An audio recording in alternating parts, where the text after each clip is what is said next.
Sa ulo ng mga nagbabagang balita, ama, porsigidong magtrabaho para sa pamilya, dalawang anak na may karamdaman.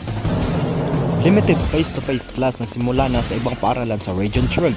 80% ng mga mag-aaral nakamit sa unang araw ng pilot testing ng limited classes. Kinakahiya mo ba ako? TikTokers, kanya-kanyang pakulo sa gitna ng pandemya. Hindi yun, hindi ganun. You know what's the love, baby? Davao City Mayor Sara Duterte inaming pinag-iisipan na ang pagtakbo sa pagkapangulo. General Santos City, Bobsler Cup muling tatanggap ng mga fans sa mga laro simula December 1, 2021. Tatlong unvaccinated player hindi palalaruin sa Bobsler Governors Cup. 1.5 bilyong tulong pangkabuhayan natanggap ng minimum wage earners sa Lucena. Iba't ibang mga proyektong pangkaunlaran na isakatuparan sa Administrasyong Duterte. Husay at kontribusyon ng mga kababaihan sa larangan ng agham at teknolohiya, kinilala ng DOST. Para sa Panday One News, China at 4 pang bansa isinama sa travel ban dahil sa bagong COVID-19 variant. Para sa lokal na balita, Christmas decoration sa Corandal City pinailawan na.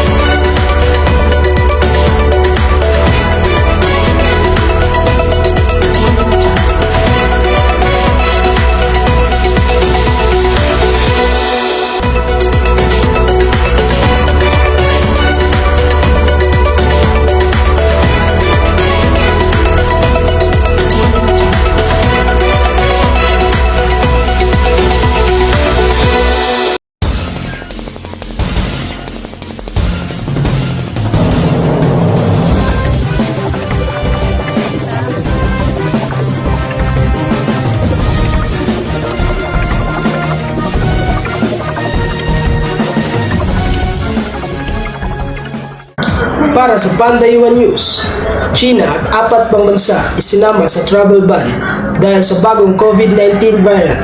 Nagbabalita, Maranisa Rudy. Ayon sa Manila, Philippines, muling nadagdagan ang bilang ng mga bansang sasarhan ng Pilipinas pagdating sa mga biyaherong bilang pag-iingat na rin mula sa pagpasok ng mga kinatatakutang bagong variant ng coronavirus disease, COVID-19. Ang balita ay kinumpirma ni President spokesperson Harvey Roque Martis sa kanyang regular na media forum sa state media. Kasama na po ang People Republic of China, Pakistan, Jamaica, Luxembourg, and Oman sa mga bansa na mayroon pong bagong COVID-19 variant at ipinagbabawal po ang pagpasok ng mga dayuhan galing sa mga bansa ito. Sinasangayunan na rin daw ito ng Department of Health, DOH at Department of Foreign Affairs. Kaya't nito ang bilang ng mga teritoryang pinatawan ng travel restrictions sa 33. Kaugnay pa rin ito ng pinagnangambahang pagpasok ng iba't ibang variant ng COVID-19 mula United Kingdom, South Africa, Malaysia at iba pa. Ang sinabi ng World Health Organization at Department of Health na mas nakakahawa ang ng hanggang 70% ang UK variant ng COVID-19, habang mas mataas naman daw ang viral load ng South African variant na maaari rin daw magngangahulugan na mas mataas ang transmissibility. Sa lukuyan, narito ang mga bansa at administrative region sa sakop ng nasabing travel restriction. Kingdom, United States, Portugal, India, Finland, Norway, Jordan, Brazil, Denmark, Japan, Australia, Israel, the Netherlands, Hong Kong, France, Germany, Iceland, Italy, South Korea, South African, Canada, Spain at iba pa. Huling ulat ng DOH, Lunes, umabot na sa 489,736 ang tinamaan ng COVID-19 sa Pilipinas. Sa bilang na yan, 9,416 ang patay. Back to you, RB. Para sa lokal na balita, Christmas decoration sa Corandal City pinailawan na. Nagbabalita, Kenneth Labadja. Naghiyawan ang dumalo sa pagpailaw sa City Hall ng Coronadal. Makulay at kumuputitap na parol at Christmas decoration na gawa sa recycled plastic. Isang buwan din ito pinagtulungan gawin ng mga empleyado ng General Services Office ng City Hall. Agaw pansin din ang fireworks display ngayong Pasko. Bukod sa parol, nakaka-enjoy din bisitahin ang dancing fountain. Bukas ang City Hall grounds mula alas 5 ng hapon araw-araw. Sa kabila ng pandemic o anumang problema, nangingibabaw pa rin ang pagdiriwang sa kapanganakan na Jesucristo. Ako po si Kenneth Labadja para sa Balita. Sa isang bagong panayam, isa-isang sinagot ni Davao City Mayor Sara Duterte Carpio ang iba't ibang katanungan ukol sa politika. Partikular na ang plano niya sa 2022. Yan ay ibabalita ni Christine Balbagyo. Magandang araw nga sa iyo, Justin.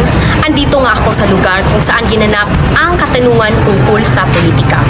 Tinuldo ka ni Duterte Carpio ang isinulong na Duterte-Duterte Tandem sa Halalan 2022 kung saan siya ang magtatakbong Pangulo at amang si Rodrigo Duterte ang mag-BBC Presidente matapos ang termino nito sa palasyo.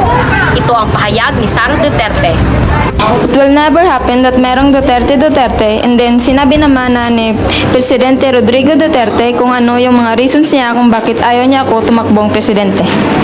Niwala pa nga daw siyang pinal na desisyon kung tatakbo siya bilang Pangulo. Pero kung dati, sinabi niyang ayaw niyang magpresidente ngayong Halalan 2022 kahit namamayagpag sa mga survey. Ngayon, aminado ang mayora ng pinag-iisipan niya na ito. Pinag-iisipan kasi a lot of people are asking me to reconsider my decision not to run for president and a lot of people are demanding to talk to me about it. Aniyang sinagot naman ni Duterte Carpio ang naghihinalang scripted ang kanyang mga pahayag at matutulad lang siya sa ama niya na tumakbo bilang Pangulo sa huling sandali. Walang script. Ngayon is pinag-iisipang maigi yung desisyon dahil hindi siya madaling trabaho na gawin. At yan na nga, Justin, ang mga katanungan ni sinagot ni Mayor Sara Duterte Carpio. Sa Oktubre pa ang paghahain ng kandidatura sa Halalan 2022, kaya doon palang liliwanag ang mga plano ng mga politiko sa Halalan. Balik sa'yo, Justin. Salamat, Christine. Limited face-to-face classes nagsimula na sa ibang paaralan sa Region 12. 80% ng mga mag-aaral nakamit sa pilot testing classes. Nakatutok live sa Marisa Sugagi. Matagumpay ang unang araw ng pag-arangkada ng pilot testing ng limited face-to-face classes sa Region 12. Sa katunayan, sa New Society Elementary School dito yan sa General Santos City, 80% ang attendance ng mga mag-aaral. Alas 6 pa lamang ng umaga, dumating na sa New Society Elementary School ang mga mag-aaral na naka-complete uniform. Nakasuot din ng face shield at face mask ang mga mag-aaral. Binigyan naman ng QR code ang mga estudyante na nagsisilbing ID nila at binigyan naman ang mga bata ng tag-iisang school supply set. Matapos ang flag raising ceremony, diretso na sa mga silid-aralan ang mga mag-aaral. Sa loob ng silid-aralan, ang bawat desk ng mga bata ay may baril at meron ding space sa pagitan ng kanilang desk kaya tiyak na nasusunod ang physical distancing. Samantala, pagkatapos ng kanilang klase kaninang umaga ay agad naman nagsagawa ng disinfection sa area ang pamunuan ng paaralan. At yan ang bahagi ng protocol na pinapatupad ng DepEd. Nang sa ganon ay maayos, malinis at safe ang mga bata sa silid-aralan. Ako, si Marisa Sugage, nagbabalita, 1GBC Report. Balik sa iyo, Arnold.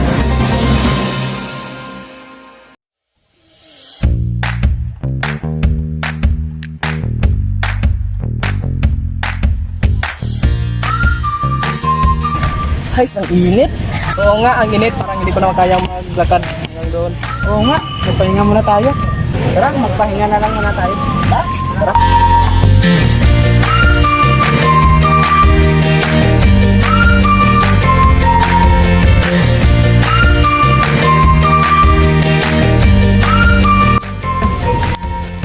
Kung may maiinom lang sana. Kayo ba ay nauhaw? Ito, narito ang sagot. Uhaw na uhaw ka na ba dahil sa init ng panahon? Narito ang Nature Spring. So refreshing, so clean, so natural, with affordable price. 10 pesos SRP. Napapawaw ko na lang talaga sa Nature Spring. Wow, refreshing! Totoo nga. Nature Spring, mabibili sa mga suking tindahan. Problema mo ba ang iyong mukha ng maraming acne? Halina, mag-Kojic Papaya Soap na dahil ito ay nakakatulong sa iyong skin lighting the skin by inhibiting melanin formation, effective solution to acne and pimples, mild explanation for skin rejuvenation. Kaya ano pa piliin mo? Halina, mag-Kojic Soap Papaya na.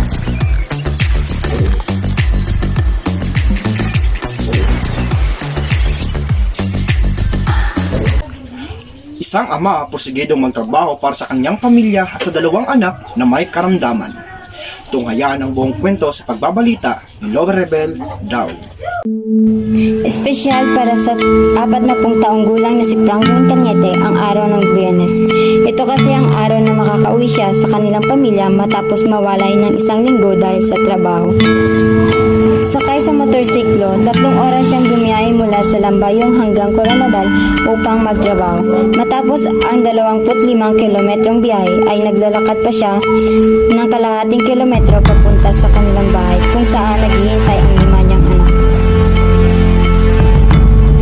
Ang anak na lalaki na sina Raymark, 13 anyos at si Roel na 12 anyos ay parehong may hydrocephalus. Pag-uwi niya ay agad itong inasikaso, kamakailan lang ay nagkasakit ang mga ito.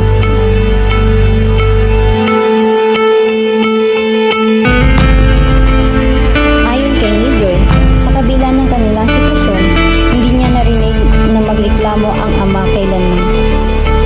Pagdating niya po, siya pa nag-aasikaso sa mga kapatid ko. Pag walang trabaho, naghahanap siya, di ko siya narinig magreklamo. Ngayong mainit pa sa construction ang trabaho ni Franklin, kahit Sabado o Linggo, nakikiptrabaho ito, may uwi lang sa pamilya.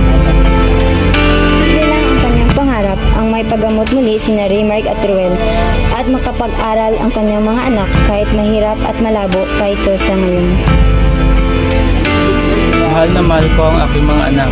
Kahit anong mangyari, hindi ko pwedeng pabayaan. Kahit ganon, pinipilit ko pa rin maghanap buhay. Mapagamot lang sila. Kahit sila may sakit, pinagkukuyatan ko talaga. Kahit ako puyat, nagtatrabaho pa rin ako.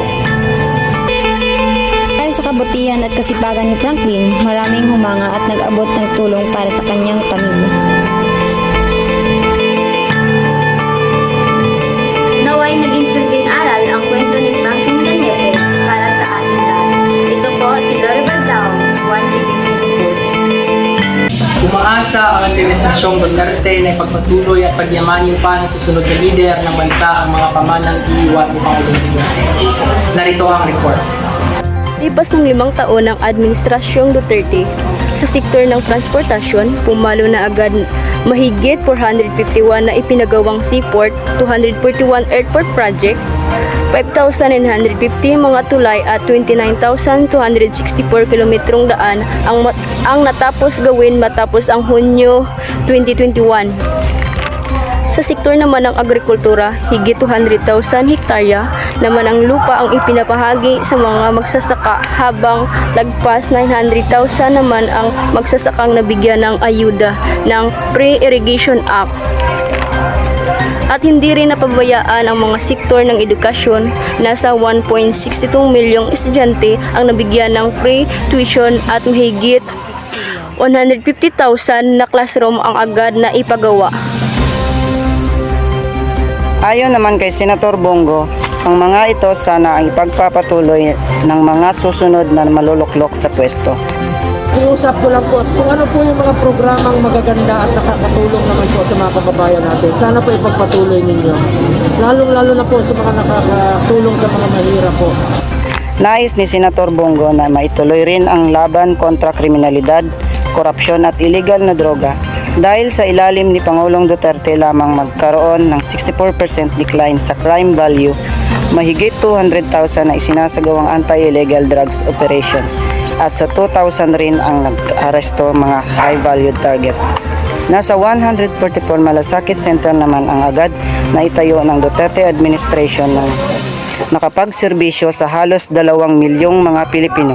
Ang sabi pa nga ni Senator Bongo na ang malasakit center bukas para sa mga poor and indigent patient. Ang malasakit center po ay bukas para sa mga poor and indigent patients natin. Wala pong pinipili ang malasakit center. Ang malasakit center po ay para sa Pilipino na handang tumulong po sa inyo hanggang maging zero balance po. Ang malasakit center ay para sa mga Pilipino na handang tumulong hanggang maging zero balance ang billing. Marami ng buhay ang nawala ng dahil sa COVID-19. Halos lahat ng tao ay apektado nito. Maraming mga establishmento ang nagsara, dahilan upang mawalan tayo ng mga hanap buhay. Huwag na nating dagdagan ang paglala nito. Narito ang ilang tips upang maiwasan ang pagkalat ng virus. Una, maghugas ng kamay gamit ang sabon. Hugasan ng kamay gamit ang sabon at iba pang mga sanitizing materials. Sa pamamagitan nito, natatanggal ang mga bakteryang kumakapit dito.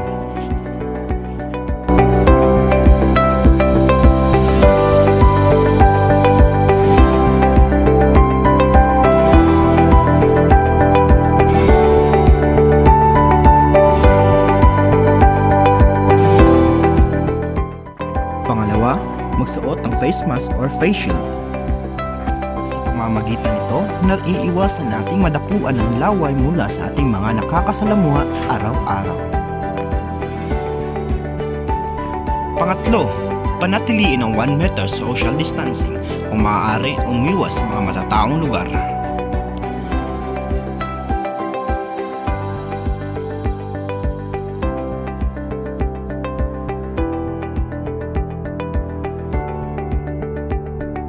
Ang paalalang ito ay hatid sa inyo ng DOH at ng IATF.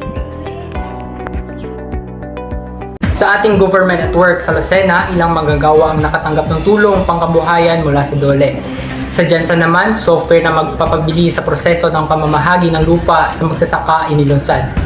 At sa Northern Mindanao, produksyon ng kabute papalakasin pa. Narito ang report. Umabot sa 18 milyong piso ang halaga ng livelihood package ang napamahagi ng Department of Labor and Employment sa manggagawa sa Calabarzon at Central Luzon.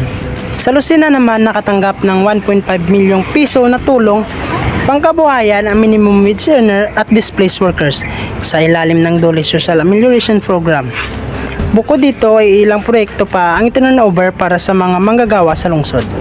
Sa General Santos City naman ay inalunsad ng Department of Agrarian Reform ang kanilang Kubo Toolbox, isang libre at open source software na gagamitin ng kagawaran para sa epektibong paghahatid ng tulong sa ating magigiting na mga magsasaka.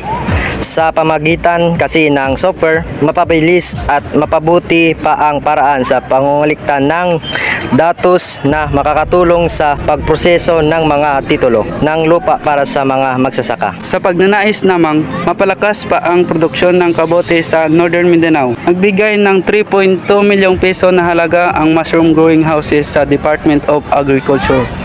8 lokal na pamalaan sa rehiyon ang nakikinabang sa 32 units na ipinabigay bilang bahagi ng High Valued Crops Development Program.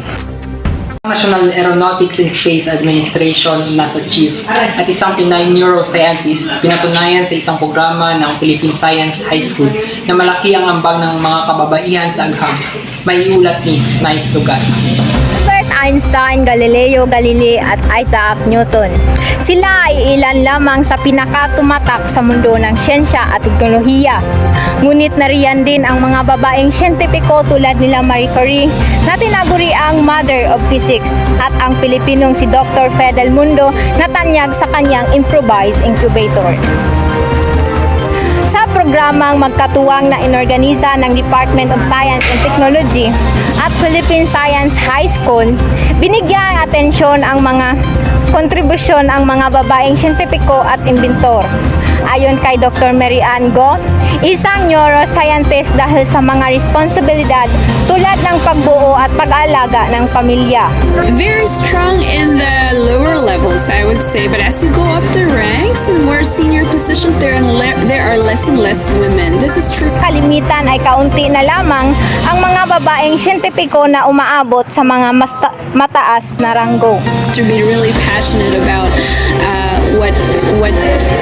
what you're working on, and just gayon pa man, hinimok ni National Aeronautics and Space Administration o NASA Chief Scientist Dr. Ellen Stefan na ang mga kabataan mag-aaral ng Pisay ay panatilihin ang kumpiyansa at tilis sa sarili. So I really want to encourage girls to say, if anybody ever discouraged you, just say, I belong here. Your input is really, really important. Dahil ano pa man ang iyong kasarian, ay may posisyon ka sa larangan ng siyensya at teknolohiya. Nariyan ang mga balitang nakalap. Nice Lugata para sa 1GBC Report. Sa gitna na nakakabagot at mapaminsalang pandemya, naghahatid pa rin ng aliw sa internet ang mga TikTokers upang mapasaya ang mga netizens. Nakatutok live si Raymart Laviste. Kinakaya mo ba ako? Kinakaya? Hindi kita kinakaya. Kanya-kanyang pakulo ngayon sa TikTok ang mga netizens upang mawala ang pagkabagot sapagkat limitado lamang ang kanilang paglabas ng bahay dulot ng pandemya.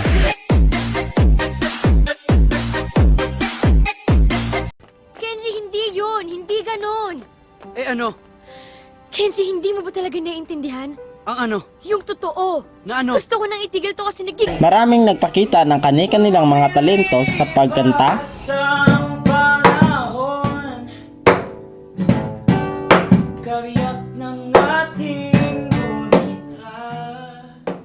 pagsayaw,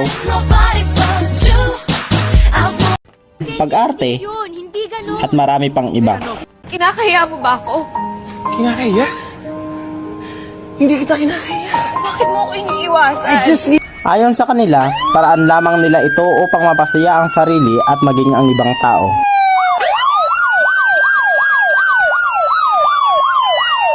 Hindi lamang kabataan ang nahuhumaling dito, patok din ng mga pagtitiktok sa ating mga titos at titas.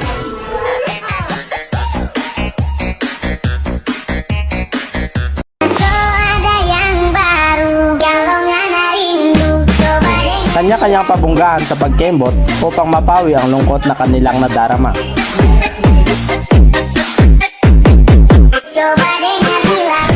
Palatandaan naman ito na sa kabila ng pandemya ang ating kinakaharap, di kailangan mabagot o maging malungkot. Bagkus gumawa ng mga bagay na makakapagpasaya sa ating sarili. Isa na dito ang pagtitiktok. Nagbabalita, Raymart Laviste. At yan ang mga balitang nakalap sa aming mas malawak na pagpapatrol. Kami ang inyong lingkod, 1GBC Report.